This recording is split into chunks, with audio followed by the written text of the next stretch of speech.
Yeah, it's quite long, Act 1. Not all of the acts are this long, so you can kind of like plan ahead what's going to take you a long time. You basically have one act per class period, and then we have a lecture at the end, kind of wrapping everything up, and then you'll take a little timed essay, not test, but you'll write a timed essay on Lear. So that's kind of our unit.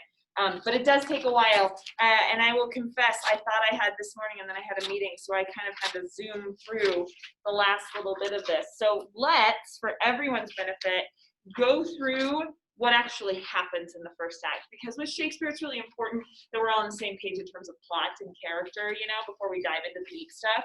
So we read the first part in class. I think that part's really clear. Let's pick up where he has basically banished Cordelia from his kingdom. He's like, France is going to marry her, right? And he's like, France is like, I remember your accent now. France is like, she is, prize unto herself. I don't need the dowry. I am, by the way, the king of France. So I have enough land already, and she can come be with me, right? So Cordelia goes off, and then Goneril and Regan have this little conversation where they're just like, Dad's getting old. He's getting into dementia, and they have this little conversation about like who's going to like take care of him, kind of like, is he going to go with you? Is he going to go with me? Goneril's like, he'll come with me. All right, so then let's start at scene 2. Edmund gives this amazing speech. You're going to do a little presentation over the weekend. I got to build this assignment, but you're going to do this little presentation for homework next time about this Edmund speech, because this is one of the more famous moments in the play. He basically gives a speech about being a bastard. What did you write in the margins of that speech? Like, what is going on in that little speech? Yeah, Amberly. Basically, he's saying that like the whole world kind of like takes bastards and like really puts them down, and like he like kind of has all these like comparatory words, and like then he kind of comes to the conclusion that he's like equal to Edgar, his brother, yeah. Yeah, and he's just like, I'm equal to him. In fact, I'm like better than him. And is this the moment when he's like, and I convinced my father that? Yep. Yeah, he says, I shall, he doesn't say I'm going to convince my father, but he says, I shall top the legitimate. So like, I'm going to best the legitimate son. And he puts that in terms of like legitimacy. So you assume that it's going to be about his father, right? I think, I'm pretty sure he doesn't say anything about Gloucester directly in this speech.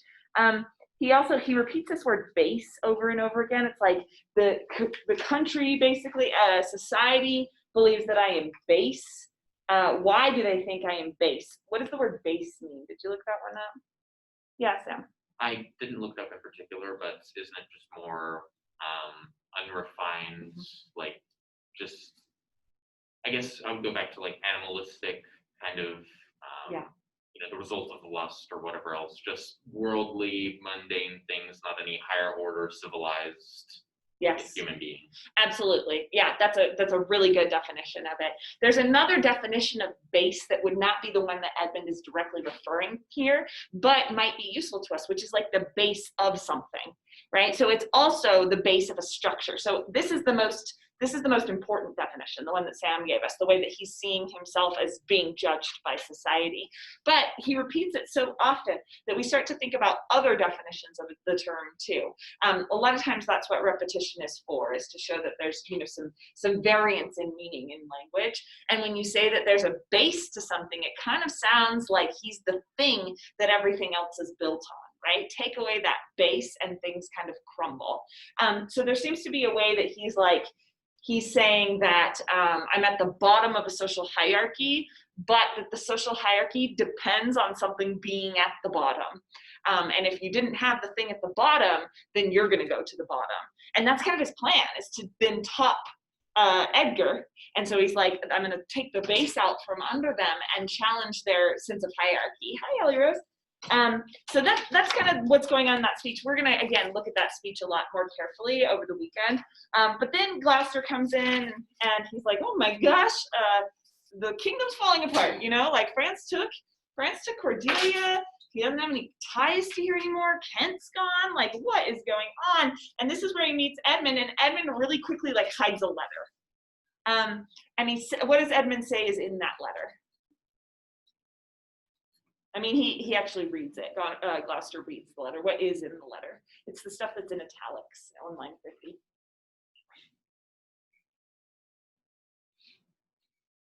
Brooklyn?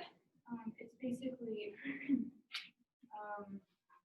like it's what's the other brother's name? Edgar. Mm-hmm. It's him saying that like he's tired of like being controlled by his father, and that basically he has a plan to like kill him or yeah. Right, exactly. So it's like he's writing a letter to Edmund that says like, let's kill dad. Right? I'm laughing at that. That is so inappropriate. But he's like, yeah, like it's this letter that Edmund has clearly faked. Did you get that? Because Edmund's like sneakily like, oh, don't look at this. It's like he's like teasing Gloucester with the letter, and Gloucester's like, give me the letter, I saw it, as though Gloucester is like finding out something that he's not supposed to. But Edmund has planned this all along, and he has written the letter, and it says, it's not fair that dad has a will and that we don't get to enjoy his money and his position and all this stuff while he is, while we're in our youth, the best time to enjoy wealth and all this stuff. So let's kill dad. And Gloucester completely takes it as truth. He says, what? A conspiracy? My son Edgar? How'd you get this? How'd you buy it? So he doesn't ever question the truth of the letter. He's just like, I can't believe this. This seems so out of character. And Edmund's like, yeah, I don't know. Like, I got this letter.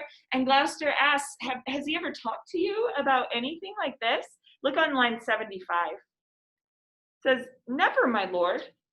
But I have heard him oft maintain it to be fit that sons at perfect age and fathers declined, the father should be as ward to the son, and the son manage his revenue. So what does Edmund do in that little speech? He says, like, I've never heard him talk about this, but I have heard him talk about this. he kind of like twists the truth, and because it is true that like you probably never heard him talk about this, but then he twists it to kind of say like, but I have like seen him like acting like suspicious. Yeah, kind of like that. It's like he hasn't talked about killing you directly, but I have heard him talk about how he wants your possessions and wealth, right? So Edmund is being really careful not to come on too strong in this plot. He doesn't want to become suspicious just by directly accusing Edgar. Everything he does is really underhanded. He's selling out his brother, falsely. He's selling out his brother. But he doesn't want to do so outright because he still wants Gloucester to think he's loyal to his brother too, that he's got these family ties. So Gloucester, again, completely believes it.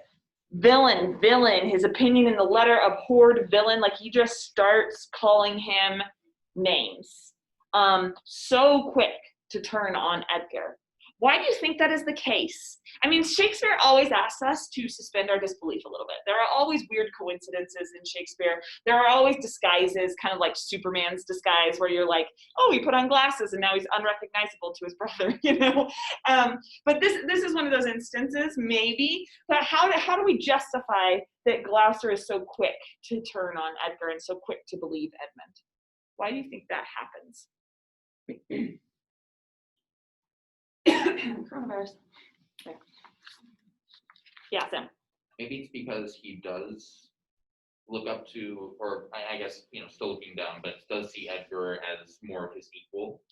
Like and thus potentially more of a rival. Like Edmund, he would see as just someone who's, just down there, he's the bastard, don't care about him. But Edgar, that's like my prized possession, my prized pupil, who then could actually become a little too prideful and start to try to knock me down. Okay, awesome. So if Gloucester dies, Edgar inherits the throne, not Edmund, right? Under no circumstance, unless both of them die, Edmund doesn't inherit Gloucester's position. And so Gloucester sees Edgar as a legitimate threat now that Edgar is older and could become the Duke or whatever he is. Oh, I love that idea. Yeah, Ellie Rose. Like I'm just thinking about like King's advisors. If like the King's advisors are corrupted, they can so easily manipulate the king. And so I think that he's being manipulated of way, Mhm. and he, like, maybe, like, he's dealt with people who try to manipulate him, and so being so easy to not trust his, like, son, Yeah. that's because of, like, how other people are manipulating him. Yes, and we see Lear terrified of conspiracies too, especially later on in Act 1. So it makes sense then that if you hold the power, you are always going to be a little bit on edge. So the first evidence of corruption or a plot against you, you have to take seriously because you have so much to lose. Yeah, and I'm not completely sure how much Gloucester knew coming into this conversation, but he just walked in saying, "Oh my goodness, the kingdom is falling apart because the king is making all these Yeah. terrible decisions." yeah, He's really like off his guard and stuff. And so then Edmund's like, "Oh my goodness, there's this plot to take you down," and he's just like, "That's just like the king. Like I gotta be way better than him. I gotta like take him down right now. Like you gotta stay safe." yeah, I it's feel like it could be like that, and like put him on edge already, and so he's even quicker to. absolutely, like he's in this state of anxiety, this state of transition, and it's these states of transition that make the kingdom the most vulnerable. Yeah, exactly. Yeah, Brooklyn. And with what Everly was saying, like also if he just got back from hearing about or witnessing like how much the king's daughters, well, except for Cordelia, like really want his money Mm-hmm. and all this stuff, and so he's seeing like firsthand like the like selfishness, I guess, Of children. Yeah. and youth, and like how they're ready to like take over their father basically, and they're trying to conceal it with like their like loving words or whatever. But and Yes. so then he kind of maybe thinks like, well, this is probably happening to me too. Right. You would think that Gloucester would see that instance. He's here in the court, he's watching Goneril and Regan express their love, but knowing, like, because basically everyone but Lear does know that they are being insincere, and Cordelia is being sincere by saying the word nothing. So you'd think that Gloucester would say, wow, we can't really trust language. People can use language to manipulate each other. And the more flowery the language, more carefully crafted the language, the maybe less we should trust it, you know? And yet he sees the letter here and he doesn't learn the lesson of mistrusting language. Instead, he puts full faith in language again. So instead, he takes what he has learned from the meeting and he thinks about their actions, and he thinks about the way that children can betray their fathers, but he doesn't think about fake news. Like he doesn't think about the fact that just because you write something down doesn't make it true, or just because you say something doesn't make it true.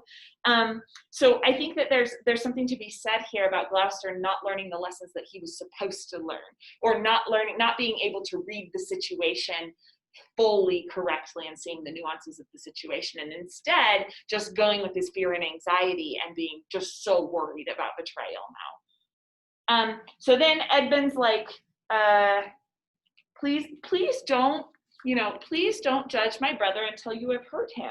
And Edmund sticks with this idea that words can set things right. He says, my brother, don't go against my brother until you can derive from him better testimony of his intent. So like, hear him out, get the other side of the story, right?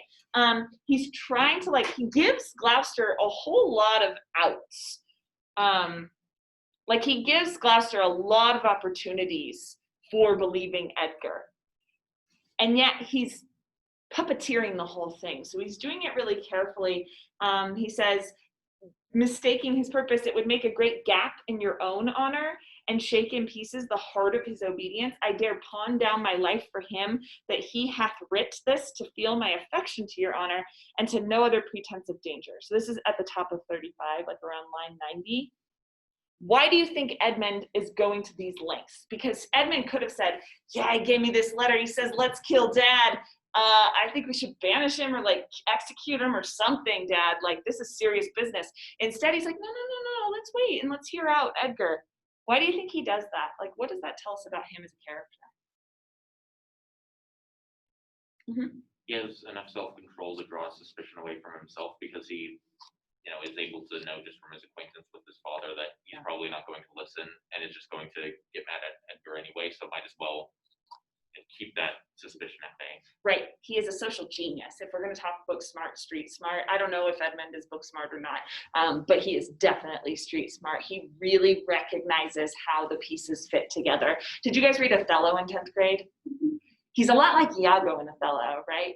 He has other purposes besides Iago, but he's a puppeteer here in this scene where he's moving the pieces where he wants to move them, because then Edgar comes into the room and wait, first, before we get to there, Gloucester then says, like, I can't believe that this happened. I should have, like, I couldn't, like, he says, I should have read this in the stars, basically. These late eclipses, this is 109, these late eclipses in the sun and moon pretend no good to us. So he's really being superstitious, and he's like, I should have read the signs of nature. I should have read my, you know, I am a Gemini, so I should have known, or whatever. And he's like, you should have, like, he's like, what should I say?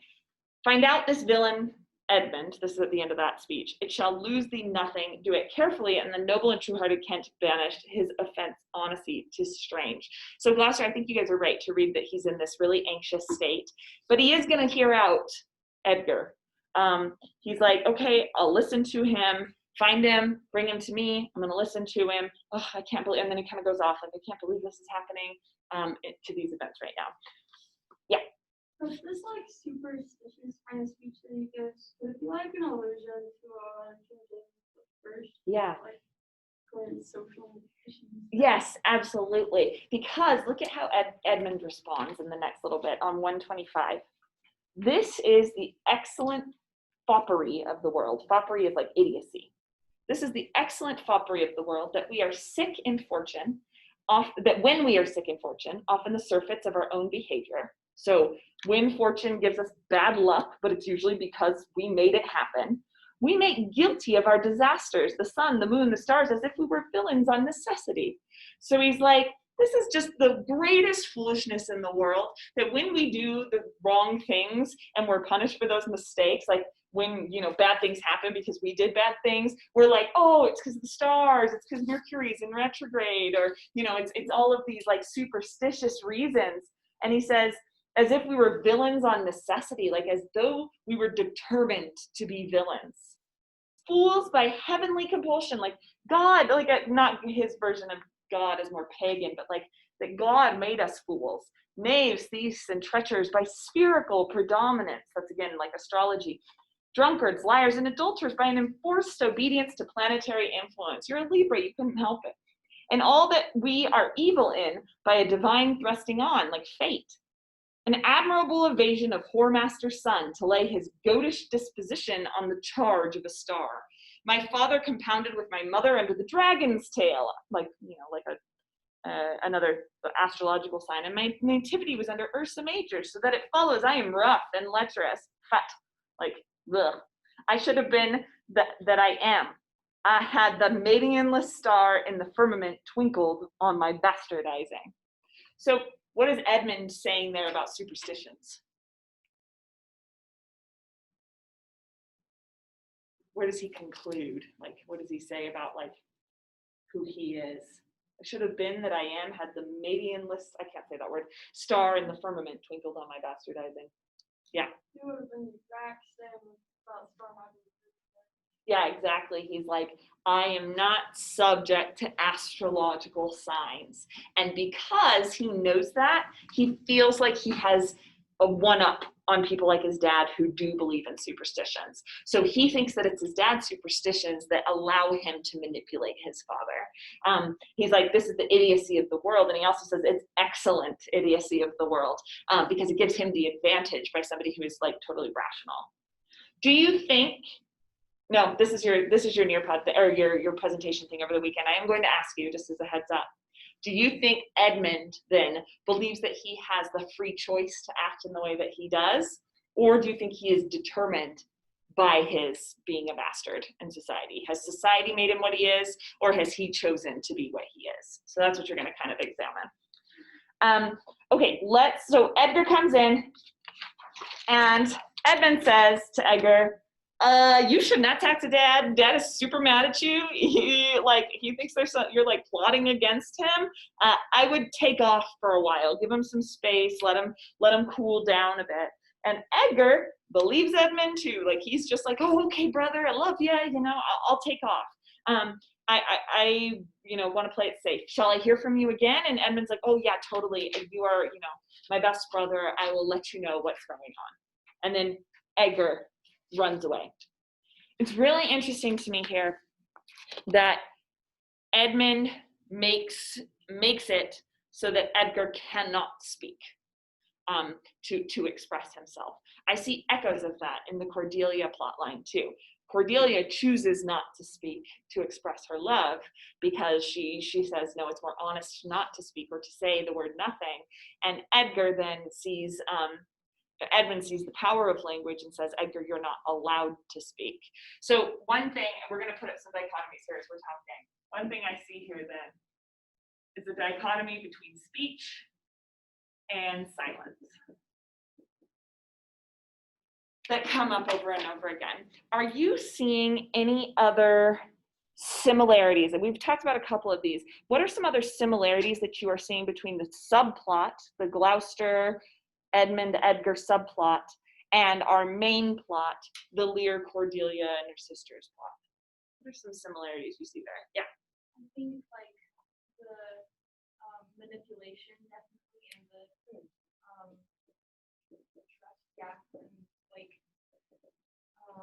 because how Edmund is using like his words and trying to.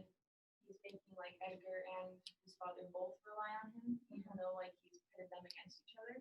Ah, good. So there's also a kind of reliance too, like reliance versus independence. Yeah, and then like how the king becomes more reliant on his daughters to like as he gets older, obviously to like take over more affairs of the kingdom. Yeah. And they're kind of feeding off of that, drawing up more power. Yes, absolutely. Did you guys see where Lear basically says that Cordelia should take care of him in his old age? I want to make sure we find that spot.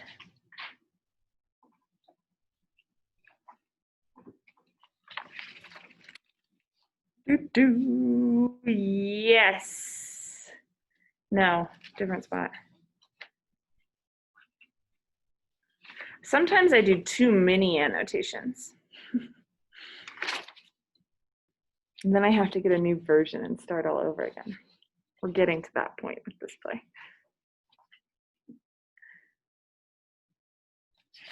Basically, he says, I had hoped that she would nurse me.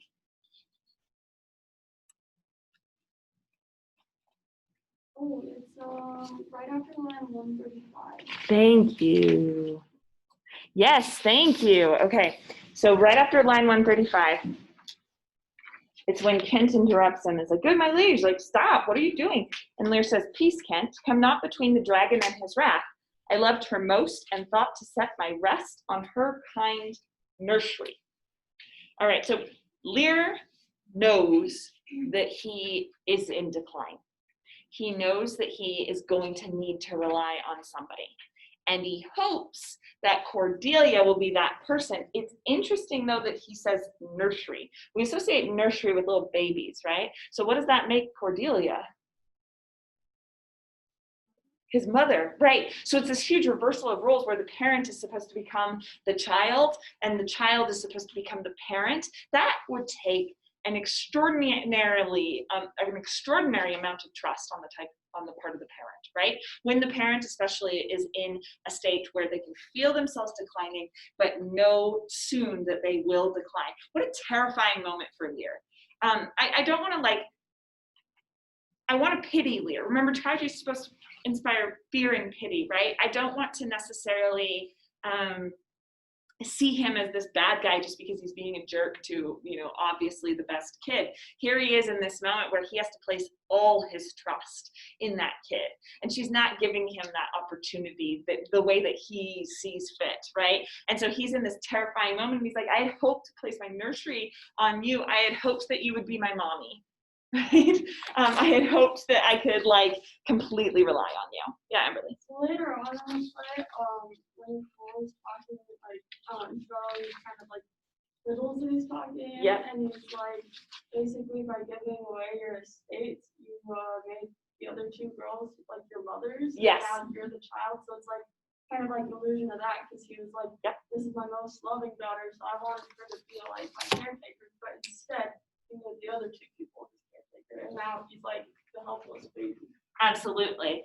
He said like the fool is kind of like you shouldn't have given up your power so easily, partly too, right? And by the way that you did things, by banishing Cordelia, now you have these evil sisters as your mothers instead. Yes, exactly. There are going to be a couple instances too where they refer back to mothers and how Lear has become a child.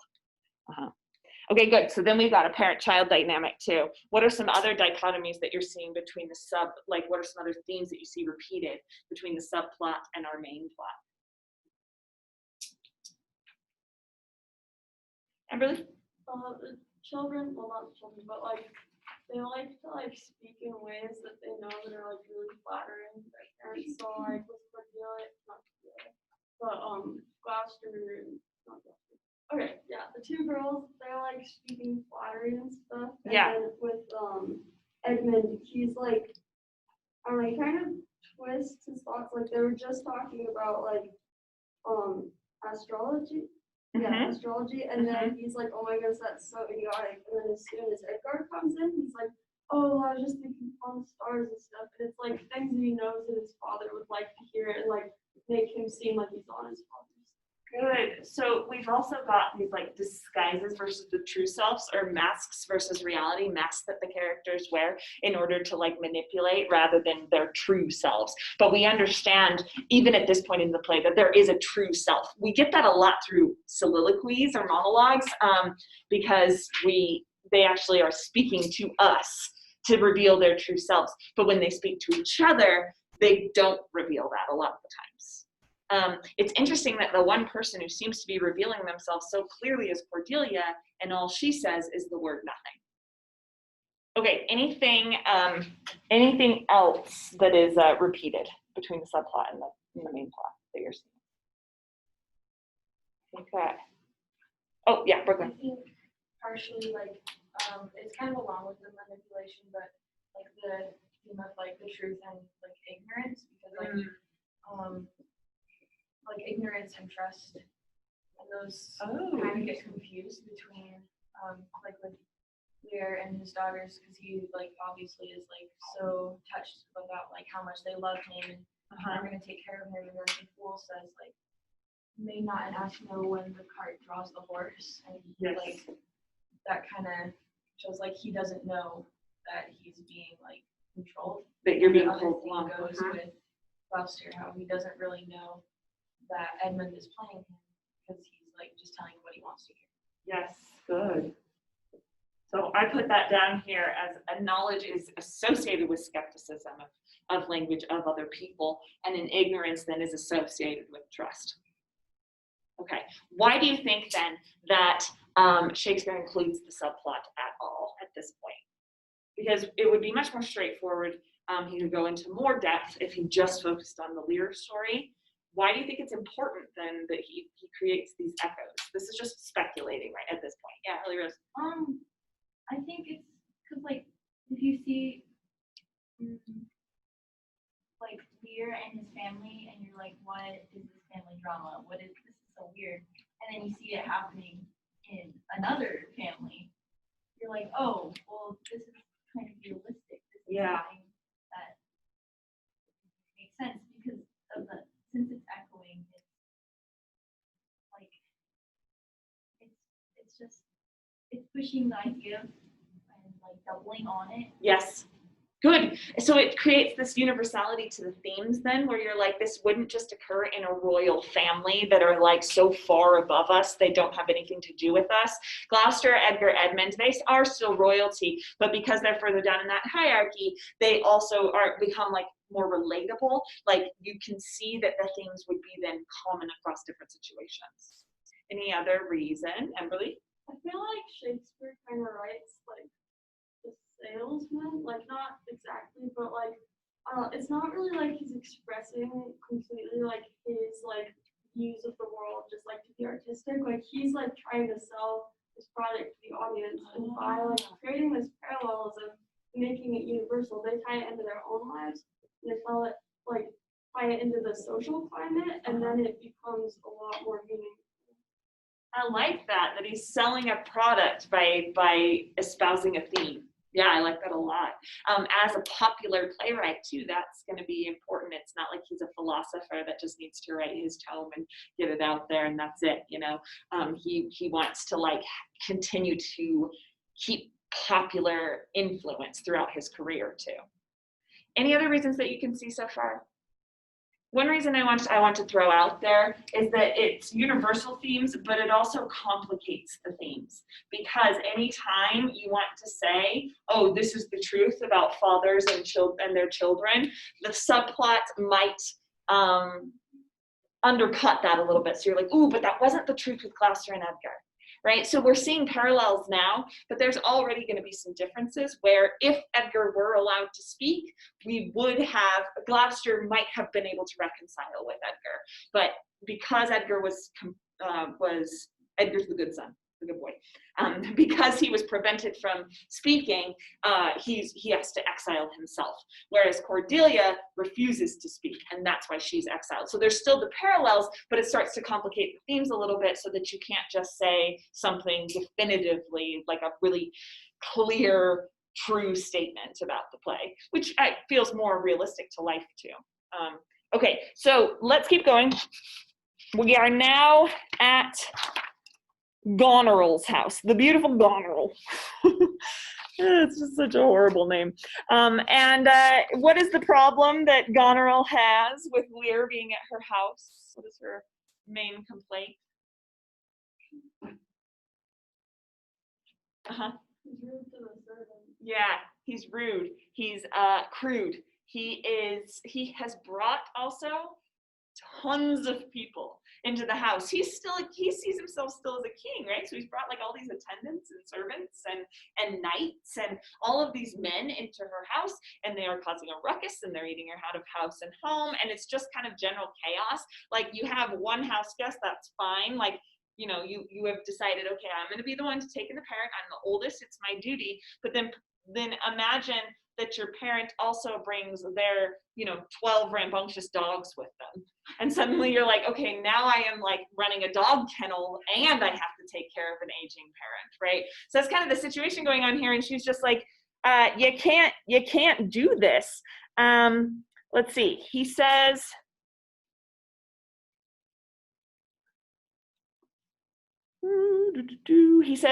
okay, well, first he calls for his fool. Sorry, we missed this part. First he calls for his fool and he's like, I want my fool. Where's my fool? I want to hang out with him. And this guy, Oswald, becomes an important character. He's attendant to Goneril. And Lear keeps calling him a slave. He's like, you're a slave, not a servant. And that will become an interesting difference between the two. So I'm going to put that up here as a dichotomy, servant, which is Kent versus slave. And Oswald's like, whatever, like ignores him. He's like, you're not the king anymore. I don't have to listen to you, And then the fool comes into the room and starts entertaining Lear, but in a very specific way. How is the fool entertaining Lear? Like, what did you notice about the fool and his language? What does he say to him? Like, what is his sort of general message to Lear?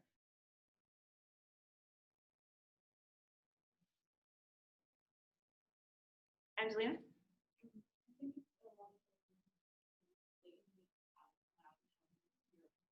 Yeah. Oh, that's funny.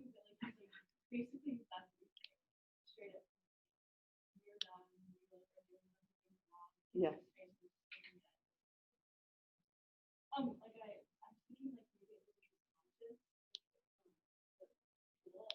Represents Lear's consciousness. Yeah, consciousness.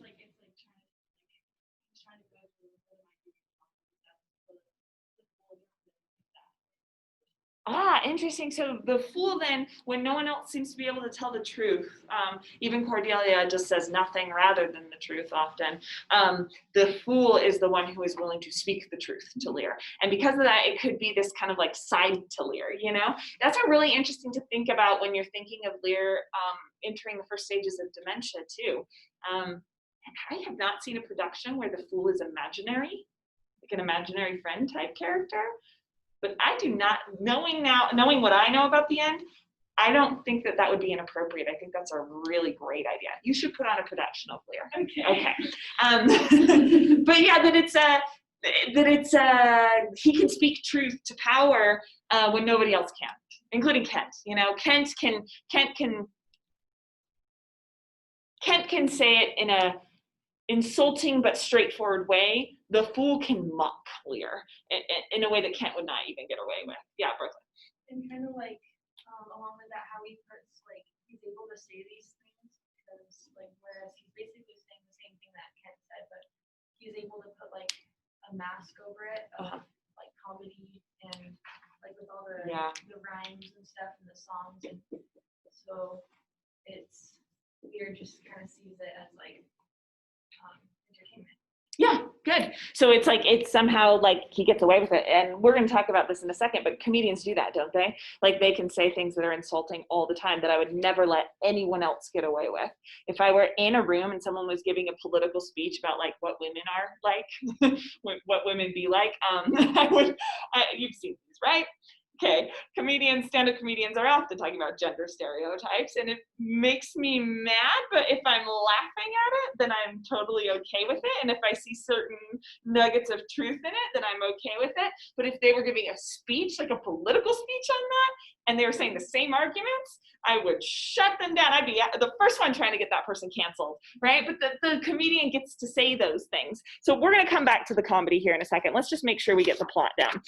Kent is now has come into the room, and Kent has disguised himself. Different productions will do different things with this. This is one of those Superman disguises that you're like, really? He doesn't recognize him? You know, he's wearing a mustache now, and he's hidden. But for whatever reason, Lear does not recognize Kent. The fool apparently does not either. And Kent says, I'm here to serve you. I really want to be in service to you. Where is this part? Okay, this is like scene 4, line 20, line 15 or so, actually. He says, I do profess to be no less than I seem, to serve him truly that will put me in trust, to love him that is honest, to converse with him that is wise and says little, to fear judgment, to fight what I cannot choose, and to eat no fish. I don't get the eat no fish part. Does anyone know about that? Yeah, I should have looked that up. I'll look it up. I'll find out. And just not to eat fish. Yeah, I don't think it's metaphorical. I think it's cultural, but I'm not sure. I wonder if it's religious, like Catholicism, because they eat fish on Fridays. And so if Lear is not a Catholic, but fish is like cheaper than like beef. Maybe that's what it is. Okay, I will try and figure that out. Anyway, what is he doing there when he says all these things like, this is the kind of person I want to serve? What seems very pointed and calculated about that little speech?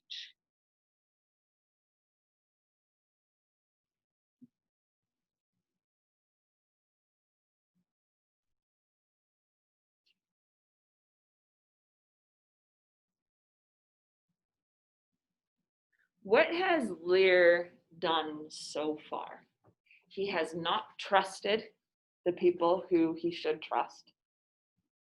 He has not been fully honest when he says, you know, I've made my decision, so I just have to go forward with it. So he's not really like honest to his own conscience even.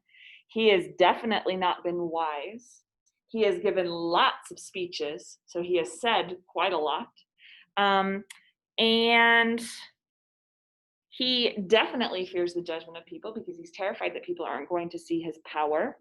And to fight when I cannot choose, like he's saying that like he'll stand up for me, Kent, which Lear has not done at all. And I don't know, maybe Lear eats fish. So what is the point then of Kent's little speech? right there. This is the person I want to serve. Sam. Is it to kind of, I guess, provide Lear a way to prop himself up while still maintaining all of his negative attributes, and so Kent is able to, I guess, appeal to him more and gain his trust to a greater extent? Interesting. I could see that. That he's like, you know, I'm going to assume that you've just done all of these really good things. And Lear can just pretend that he has been those things for a little while longer, at least. So to give him the authority of a king for a little while longer.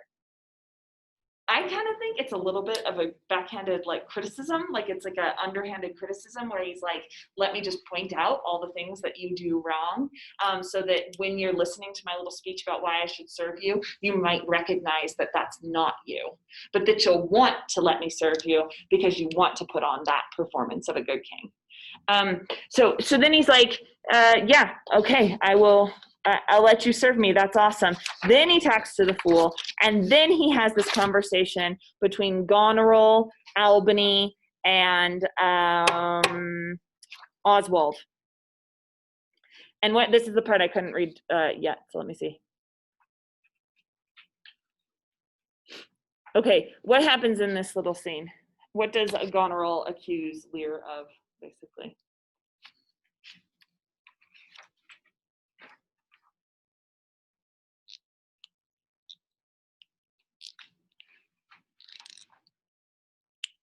They have a really big fight here. And it's like, Goneril is like, you have infected our court. You have made our court so much worse. Father. And he keeps saying father. She keeps saying father, father, father. And what Lear gets so mad about is that, like, yeah, I'm your father, so I should have authority over you as your father, as the one who brought you into this world. I can take you out of it, right? That sort of sentiment.